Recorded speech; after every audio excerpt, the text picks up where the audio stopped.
Just when I thought the last episode I did was bad enough, where I talked about opening up marine protected areas in the U.S. to fisheries, now we have opening up and rolling back regulations, all regulations, as many as possible, to ensure that energy needs can be met in the U.S. We're going to talk about why this is such a bad idea and why I'm not surprised again of the rollback of regulations by this administration, but what it can do on this episode of the How to Protect the Ocean podcast. Let's start the show.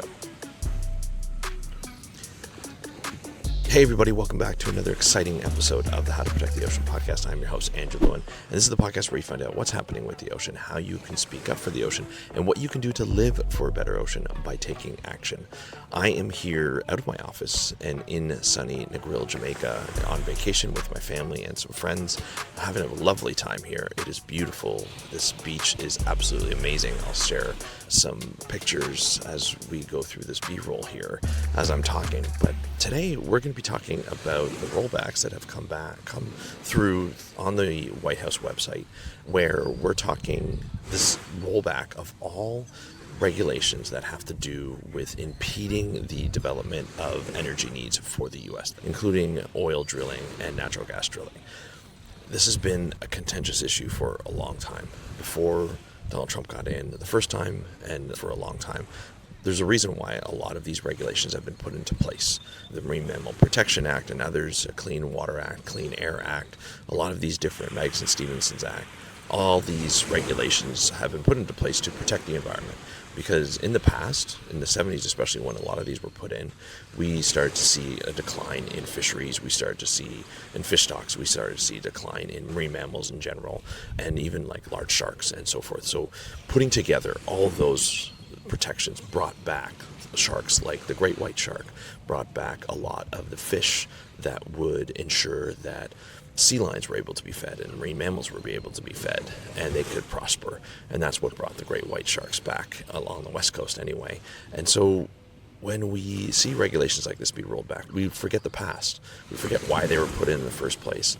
And now with energy needs being so high, especially with this U.S. administration with their drill baby drill type of motto, they don't care about environment. They just want the least amount of regulations. And this is what happens, I'm explaining in the last episode, this is what happens with developers, is they want to go fast. They want to move as quickly as possible to satisfy their investors, and they want to make as much money as possible. They don't care what gets in their way, especially with the environment. And we've seen that with oil companies before. They just don't care. They know that oil spills are a part of their business plan, and they are okay with it, and they just don't care. And it's frustrating as someone who loves the ocean so much, someone who loves the planet so much. Any one of you probably say, hey, you know what? This sucks. This is not fun to see. And it's not fun to see any of this happen, which is why it's so important to vote and to understand who you're voting for and to make sure that you're voting for the right people that are going to protect the environment. It doesn't matter on each side of the aisle has people that want to protect the ocean, want to protect the environment. They're hunters, they're fishers, they enjoy the environment just like anybody else. Their kids enjoy the environment. But we need to vote for the same people, right? For the people that want to protect the environment and understand that you can develop the economy and you can protect the economy as well as protect the ocean, right? It's really that simple, and protect the planet. However, we just seem to divorce the two every single time, and it sucks. It sucks to see. But this is what's going to happen essentially now, the way they're doing it, and I'll link to the website where this information can be found. But essentially, you're looking at a way of sunsetting these regulations. So not just eliminating the regulations outright, but essentially every 5 years, they will be, these regulations, environmental regulations, especially get in the way of energy, will be reviewed by the federal department in which is in charge of this type of regulation. So say the Marine Mammal Protection Act will be monitored by, I believe it's NOAA or some division within NOAA. I'm on a vacation here. I haven't done all the research. I'm just trying to react to this type of news. But regardless, they'll roll back. Every 5 years, they'll wonder, hey, is this really worth it? Is this going to be in the way of other regulations? Do we allow it to continue for another 5 years? Do we revisit it in 5 years? Do we make it stronger or roll back some of those regulations to allow for maybe we'll protect a little bit of the marine mammals that are not in the way of energy needs, and which is drilling and seismic surveys for oil exploration? Or do we just let it go? Do we just not renew it?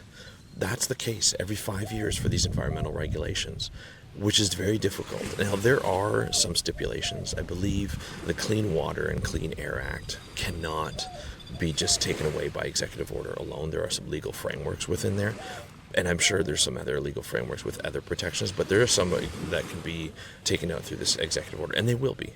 We're looking at Endangered Species Act, Magnuson-Stevenson's Act, Marine Mammal Protection Act. These all can be rolled back or deregulated, and just based on who's in charge of each department, I wouldn't be surprised to see this happen within the next any amount of years, even the next few months. Who knows? It doesn't mean that every 5 years.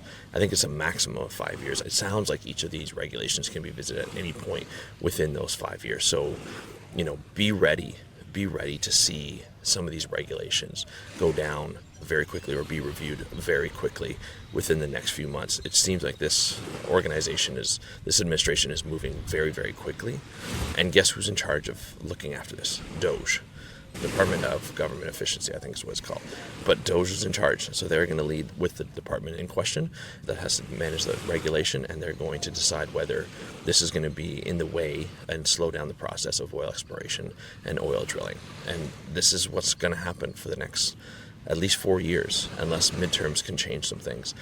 But this is what's going to happen, and we need to hear your voice. This is where it counts for all the American citizens that want to change and want to make sure that the environment, your ocean, is protected and the animals that live within it is protected. This is your chance to stand up to a government that wants to deregulate, wants to defund a lot of environmental initiatives, and this is just not cool. We just need to make sure that we stop this. I'm not an American citizen, but definitely want this to stop. And I don't want these regulations, the hard work that a lot of people put in to protect the ocean, to protect the environment. I don't want to see this happen where it's all this work, all this funding, all this protection of the ocean goes out by the wayside. And we're going to see degradation in marine protected areas that have been opened up, like as I mentioned in the last episode. And now we're going to start to see it get worse, right? We're going to start to see, the Marine Mammal Protection Act maybe disappear, some of the Magnuson-Stevens Act, rollbacks, a lot of regulations either deregulated or rolled back or gutted. It is going to be gutting just to see how this portrays in the future. Short-term gain, right? Not looking for long-term prosperity.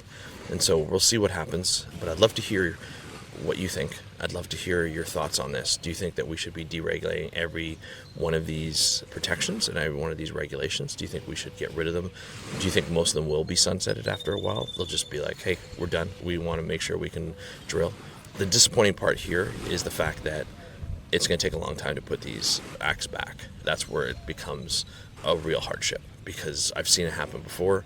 We had it here in Canada. They gutted the Fisheries Act. They changed it, and that was for oil and gas needs. It took a long time before the next government can put it back in place. They did make it stronger. They did have a consultant process and a review process, but it took about 5 or 6 years to put it back. And that was difficult during that time. The amount of development that probably happened, and the amount of fish habitat, and the amount of fisheries and just environmental habitat that was degraded during that process was probably ridiculous. We still don't even know the effects yet. And that was 10 years ago. So this is a warning from Canada saying, hey, this could be really bad in the future. We can lose a lot of animals. We can lose a lot of endangered species during this time when we deregulate. There's a reason why these regulations are in there in the first place, and to deregulate them is not good. So anyway, that's it for me. I'd love to hear your thoughts on this. Let me know in the comments below, or if you are listening to this on just audio, let me know how you feel. Hit me up on DMs on Instagram at How to Protect the Ocean. That's at How to Protect the Ocean. Or you can email me by just going to speakupforblue.com/contact. Go to the Contact Us page and just fill out the form. It goes right to my email. Love to hear your thoughts on this. Thank you so much for listening to this episode of the How to Protect the Ocean podcast from Negril, Jamaica. I'm your host, Andrew Lewin. Have a great day. We'll talk to you next time, and happy conservation.